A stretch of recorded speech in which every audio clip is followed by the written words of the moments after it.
One of the great things about India is this tremendous interest in education. People talk about it all the time. Most parents aspire for this for their children. And so I think it's a great foundation we have as a country. In my experience growing up here, I think there's a lot of emphasis on spending time on the books and learning things academically. I think there's a lot of pressure to follow set lanes throughout your career. You're in high school, you're thinking about college. A lot of times when I was younger, people would say, this person didn't get into this college or something, and that's the end of the road. I mean, life is so different from that. I get surprised people start preparing for IIT in their 8th grades. That's a bit shocking to me. I get very surprised people come to IITs and immediately they are thinking about IIMs and so on.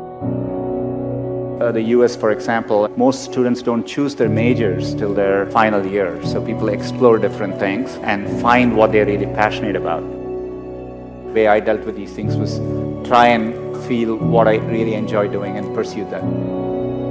I would do what feels something like you like spending time on. I would use that as a yardstick and not feel the pressure to do what others are telling you to do.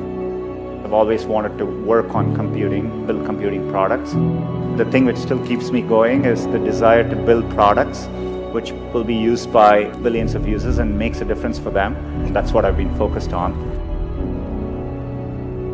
It doesn't need to be even in engineering. There are many, many different ways, and you will see this later in life. People do well from all walks of life.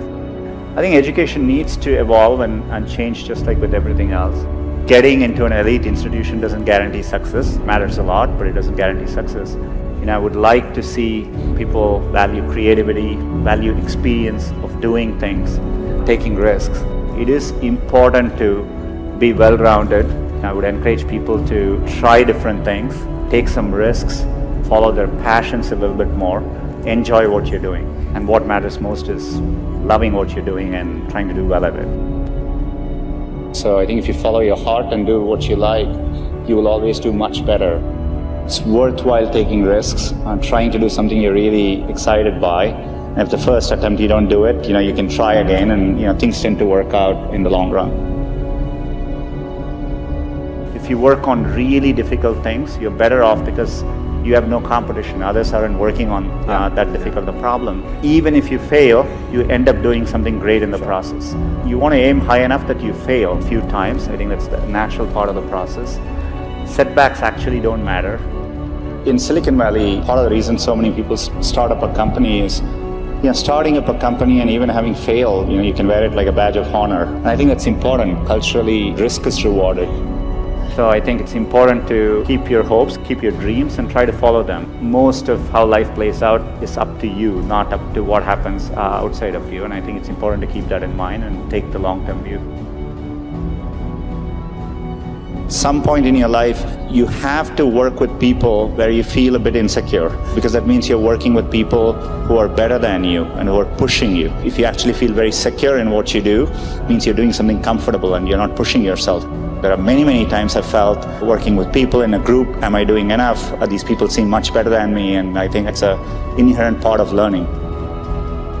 And as a leader, I think it's really important to build organizations where people actually want to work together and trusting them to doing the right thing. And as a leader, it's less about trying to be successful and more about to make those people successful. I'm absolutely, with full certainty convinced that India will be a global player in the digital economy, and it'll be competitive with any country in the world.